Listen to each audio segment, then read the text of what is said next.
Congo Synthèse. La synthèse des infos de la RDC, l'Afrique et le reste du monde. Une seule adresse.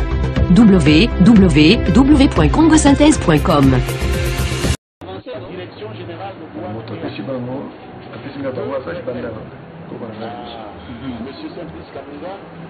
Et c'est mon avis a dit que Zambé a voulu m'accuser. Et comme on a eu Baki, on a eu Baki Teke. 7 ans. Ils étaient belés, ils avaient moqué. C'était malade. Il m'a su qu'il y a peine, mais au bon milieu, au bon milieu, il y a peine de tonner. Il m'a pas sonné pour la tombe, on a su qu'il y a peine de tonner. Côté la moto. Moto a bomba comme moi, alinga kaka moi, akoma kaka nisika. Solo ba bota na suki ya pembe te. Ngai toza na moto na bota na. Mais de temps en temps, to me sala mon bébé, je vais quand na tiki lokola yo e bimate. Ya yo e bimi. Nanga na fina ngai zate. Oui, on va donner des légers si mao. Toujours au colaka, tu dois même se faire micolo. Car comme ça va zen. Ce qu'on fait dire mon anda boui, on va dire kimia. Parce que la venue est quand zen. Oui, bien on dit mangaïté. Quand même sur laquelle on a fait. C'est que la cassette va être en donc, on a quand même parfois, si on a fait une thématique, voyez, tout le monde a discuté. Mais là, ça va nous faire quand même, on a dit qu'on peut faire quand même. Nous avons tout ce que nous avons dit pour nous compositeurs. Nous avons il y a des bourses où nous sommes les studios qui sont représentés par le gouvernement. Oui, mais ça les belés, hein. À des fois, on s'en a fait des belles fois. Mais la organisation de beaucoup de l'Adoba, on nous surtout d'arriver à dans la carte de motivation. Vous savez, la grande pétée, parce que pour là, tu me dotes comme une toto, la bande qui tombe, étant donné que la montée est rechignée, la bouche sur la peau, que son destin n'est pas de la lobby. Nous devons saluer mon tout que nous devons cacher toute l'unité de l'unité en matière de sécurité. Mais un baki qui nous commande beaucoup dans le balai, possibilité de rapprochement. Tout le temps, la balabala va s'en aller. Peut-être que les lots, non, c'est un maboko. dans la commune de l'eau, c'est beaucoup de dire que j'étais moi là. Donc, quand même, c'est mon amant à la qualité, moi là, parce que la qualité, au début, sur la composition, ça va passer pour qu'on a des choses beaucoup cacaté. Pas encore. Moi, ça va être des artistes. Seule la responsabilité de la sécurité. Yo, au début, n'a pas dit à quelqu'un, ça va Je ne pense pas que les leaders de il m'a balé, il va te voyer, il y a des locaux, il va la petite chose. L'autre nation, c'est une question on a besoin de voir. D'abord, on est mosusu. C'est bon, on est mosusu. On tient la palaki, on tient la disque. Et banate, ça a succédé. C'est Monica, c'est Monica. Il solo yandako. Il solo yandako. Na édition esengo, yeba maka na pauvre madiata, na pauvre chèque. Et pour l'histoire, elle est très importante. Très très important. Batomingi Baibio en tant qu'auteur-compositeur, grand poète, il va éviter que yo zali mobeti ndana mo makasi. Comme ce docteur Kolaka, sont comparés bino. Des soins, nani, donc selon penchant toi namo. Depuis que Simaro a un grand accompagnateur. Mais mi va la montrer. Il est lobo. Est-ce que mon kitano est allé? Vous comme ça l'homme souqué. Ah, tu peux pas remplacer le Simaro dans la guitare d'accompagnement. Azali? Non, bijou, Bazali. Mais vous avez qu'il y a deux écoles, African Jazz et OK Jazz. Donc, dans la OK Jazz, en tant que guitariste accompagnateur, il y a un style. Il y a un style, il y a un question de OK Jazz. Il faut mettre un dernier Simaro à Betaka. La Botanga, un gros succès, la Kobantu.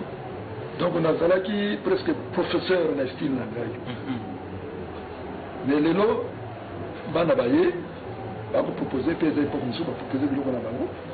mais doit te wana ya bino wana est-ce que ezali non nalobi bijou ntango nyonso ya likambo nango epoke wana ya biso ya epoke ya biso bagitariste bazali lokola sikoyo mais na ntango na biso kokuta bagitariste lokola ezalaka deux shows yazalaka na style ya nani atika eloko wana ti lelo nakanisi soko toye na kati ya moto asikokuta eloko ya des shows ezali te ezali lelo karmapa aokamata mwa style ya okeja azokende bakokuta simaro ya vie mais l'histoire échangée nakambo mpe ekoli ça c'est vrai vie simaro tomisa obenga vie simaro mais naza vie bakulutu mingi batiki biso balanga ndengo mingi batiki biso tokotanga docteur Nico, grand maître Franco, grand Kaledjev, comment est belé dis ça mon laï autant gagné sauté Seigneur Taboulé à qui calamité ndombe opitoun batiki biso oza le banini omoni tango tangi ndombe opitoun nazala baleki ebele babota mais la bandi oyo avandi wana mwana liboso ya ndombe opetoun mama Chantal donc nama motema et puis omoni nayebi ke papa botama le 19 mars nakende kotala ye aye maboko pamba tomoni kado nini ayebi ngai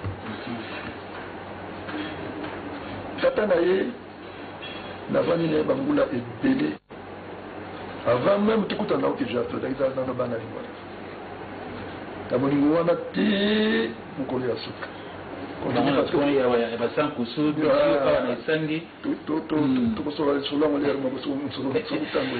yana tuna boye oza mpe na baleki mpe na bana na kati ya monde ya musike lelo banini oza nango mpona bango me nalobaka toujours boye so olingi kolula démarche ya moninga ezala nsima na ye okoyeba ndenge nini akwaka lokolo ya gauche lokolo ya droite mais soki oza liboso na ye koyeba te je crois vraiment oza mémoire mpo ekotiaka mpo kosola na mokolo boye ni bakasola na mokolo monoko na ye solo me malobema na monoko na ye pata donc eza na talo mingi oza mwana kisasa okola na kisasa oyemba na nde mongo boye oyemba na badia to lokoki nalifelo bilembo mitemo yali to te oyo na souvenir na ndenge omona kisasa ndenge bato bazokola sikoyo na ndenge bino bakola kala te bokeseni ezali mingi biso to bana Léopoldville bana leyo pe toyekokoma bana kisasa suka bango bana kini naza membre meme na association na biso batindenga bakado na ngai kisasa oyo bijo ozomona yango ezalaka ndenge mosusu soko okende lisoki na balabala lisoki wana ngai eza wana non oui mushi okati oui mushi non wileri na wileri okoti lisoki okay camion ezowuta na ngungu lelo na Tuisville ezoya na kwanga moto bengango swing c'est ça soko kwanga wana baniati yango po efinani okomi na esoki wana moto asombeli kwanga wana aza te alo bazobwaka yango alo bato ezokende okamata kwanga na ezwi mpe mikrobe tolepe mbisi kaka soko masuwa euti na tobengango likolo eye na libongo mbisi ebukani nani akosombela mbisi ebukani makambo mingi échange. Est-ce que nous voulons Thomson? Non mais comme on a écouté là il a za mokolo vous l'avez monté hein? Non biso vous l'avez marqué marqué ça là on a fait marqué ça là donc au bokelo yembambisi ya ofele au maman mabundu monoko rouge et le mundu wana pe bakokalingela yo yango afin d'utiliser colis c'est pour ça que bakisasa papa makambo kolobela tele na biso bana de Côte-Ville maman moninga za maman na ko meme ye ko dika meme maman osali mabe lelo na yo mwana osali mabe na balabala tata mosusu okorige kaka wana tant que tu tata mwana azaka pe azaka ya ko tata mwana oyo mais lelo yo mebe na robeta mwana va voisin na yo kusana parquet éducation bébé kulutu osanga bani pona ba meloman na yo bate bele balingaka yo na musique na yo balingaka yo en tant que papa en tant que kulutu osanga bani pona ba bon on fait ça vraiment merci mingi balimba te kolinga ngai kolinga mosala oyo nasali balimba te kopesa ngai baconseil te opesaka ngai na mosusu na batelevizio na mosusu na bsms na nani tosa ngai naboyaka baremarke te ngai nalingaka mingi bamelomane oyo otuni wana e bafanatike bakotika ngai nakende parce que nyonso mosimada basaliza malamu o soka koloba na ngano bao wana bamelomane simaro awa osalaki bien te wana nde esipelisaka ngai nde nakende nzela ya semba oloko kwa liboso babaki na télévision ke ebale etengama parce que yokaka tolia moto te ekoma lero ebana c'est vrai soka ebale yokaka tolia moto kulongwaki sasa tokenda soko wapi bele saya nani alors mwana malamu oyo aza na matoi mibale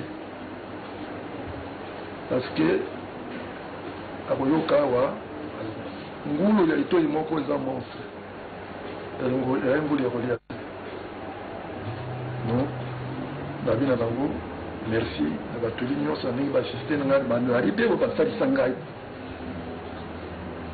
baokontinue peut-être kosalisa ngai ntango nazwi maladi awa na dive we donc basalisaki ngai mpe bakontinue kosalisa ngai donc merci mingi mpona bango merci mingi mokolo lelo ezali aza mpona ngai te nayeba yango banda kala depuis le 21 février et le 19 mars ezalaki papa Lutumba nasali geste oyo nyonso mwana asalaka mwana soko abotami na libuma azaka ya mutu moko ya mama misoko abimi na libanda azaka mwana ya mutu nyonso naza très touché na parole ebimi na papa naza eloko mosusu koloba te nayeka kosouete ye bon anniversaire enzambe abakisela ye bambula mosusu mpo toza na wana besoin na ye na baconseil na ye pour l'anniversaire à papa, il faut quand même tous ces là. Pour la talamibou papa komi nango, ti lelo azo saka amsalawana. Alors to le bali susuni. Ya on a lobi to to nduka nzambe mutu oyo azo kutambisa biso mokolo na mokolo. Tozana ye to kolinga aumela pe to vanda na ye po yende mutu akoki kopesa biso toli. Amona yo azaro kwa ndenga zawana koko bana na biso bazali epai nepai amoni bote mama jema na yo kaki boye benga koko salabo donc azawa na zaro kwa konzi na biso ngai Jimmy Kanene na ye awa kotala vienanga mais Dieu aza beaucoup pour moi donc assez belé pour nanga na sasa ko d'abord aza beau frère nanga aza kulutu nanga donc ya nanga mais d'abord moi comme on avait massana pour tout solo ma solo et belé et j'ai beaucoup appris de lui donc vraiment il est beaucoup pour moi alors d'accord comment enquêter dans mon cola lelo nazanga na ya to partager na ye moi un moment où il y a anniversaire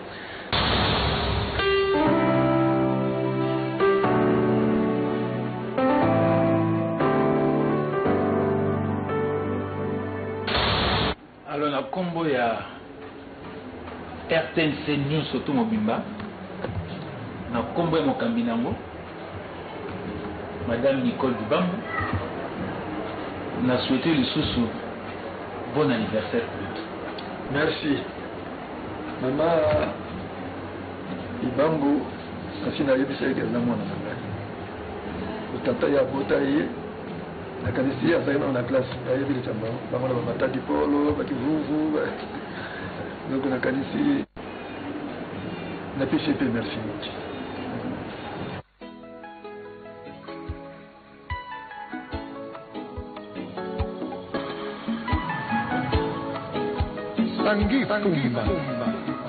Il est toujours difficile.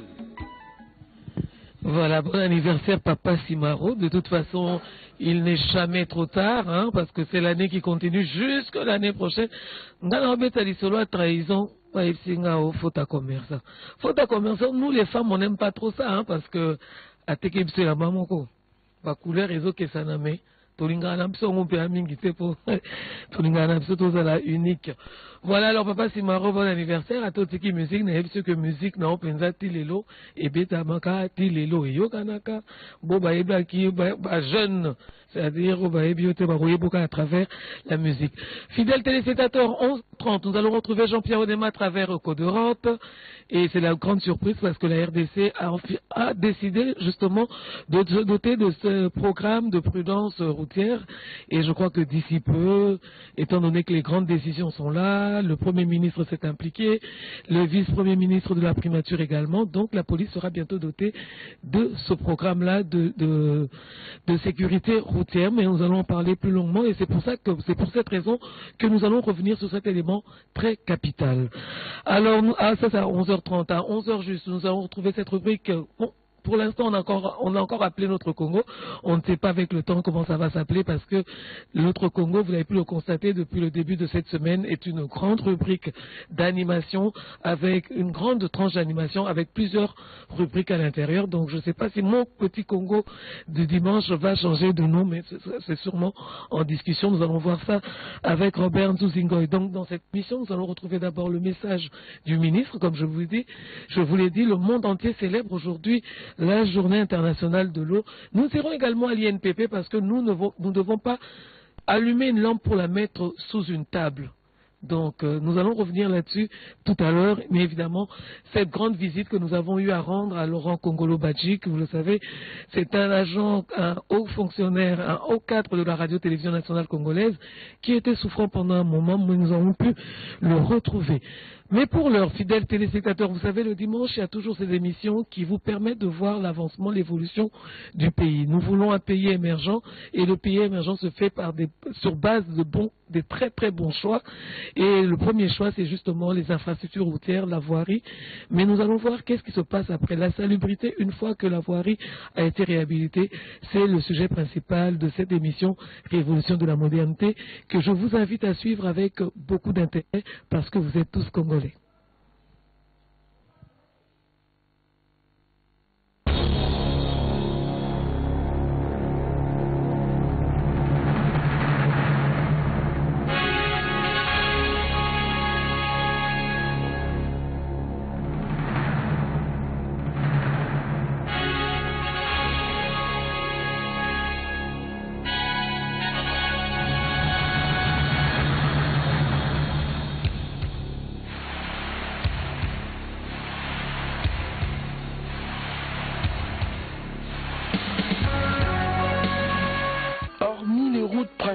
De la République démocratique du Congo qui subissent les vents de la révolution de la modernité, on peut aussi compter plusieurs avenues secondaires qui sont construites dans la capitale dans diverses communes.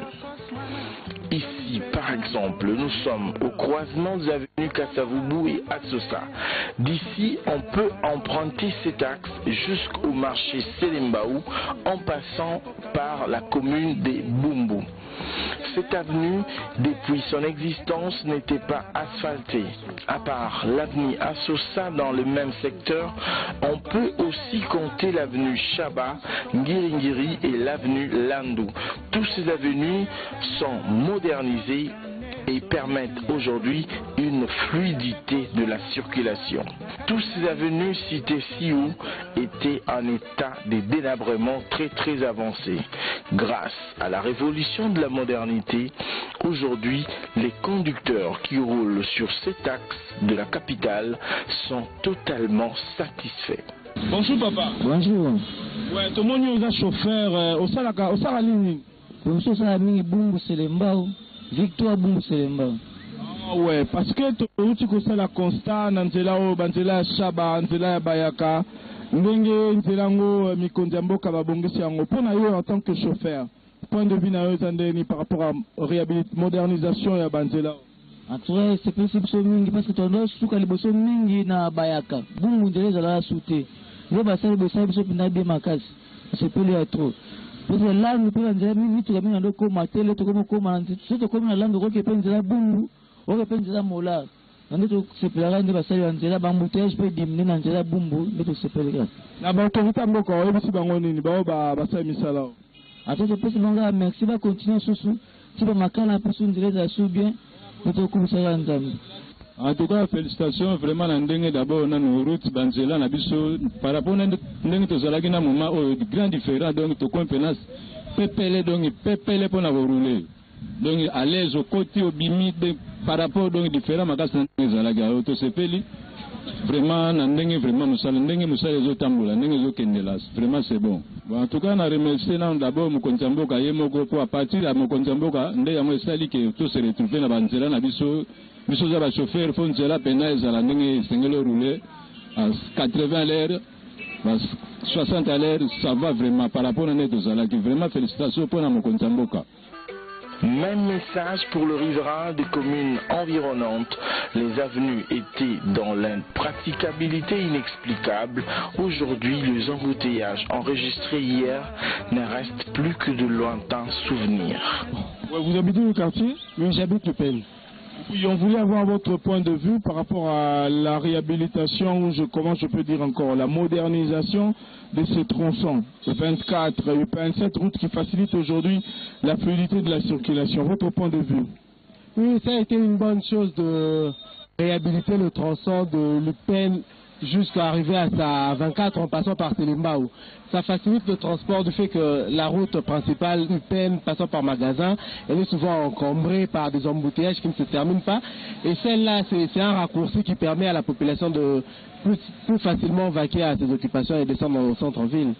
Donc on peut dire que la modernisation de cette route a résolu un peu le problème par rapport aux embouteillages enregistrés dans cette partie de la capitale.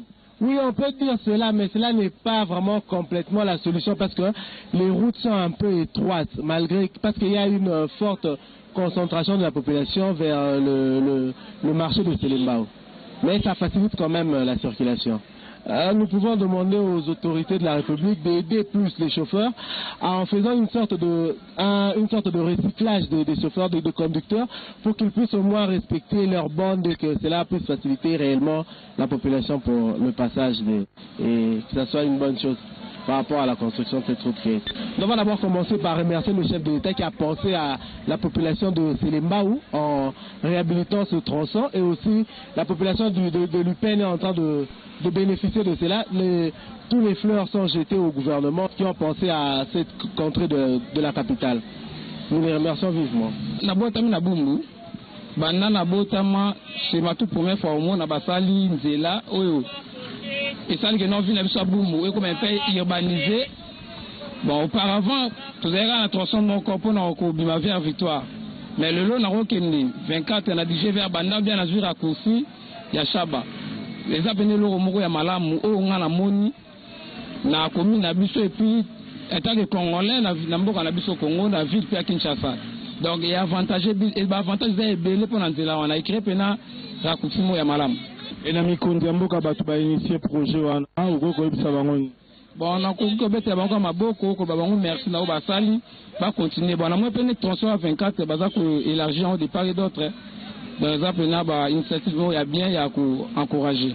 To c'est pas makasi nde ba bongo si banjela mais zo senga ka te ba bongo si la biso banjela il faut confiance na biso moko pesa là surtout pour na biso basi.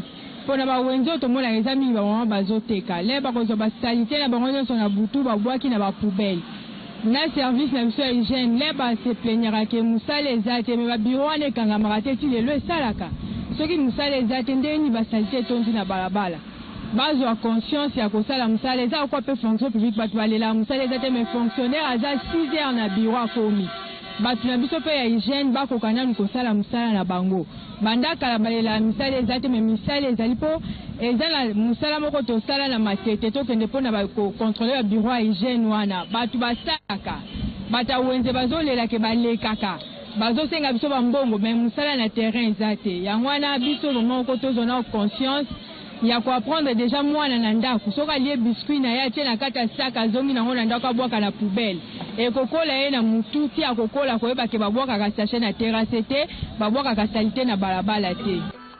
La révolution de la modernité, une réalité palpable en République démocratique du Congo. La population doit soutenir les actions du gouvernement de la République visant à moderniser la RDC dans tous les secteurs de la vie sous le leadership du président Joseph Kabila Kabange.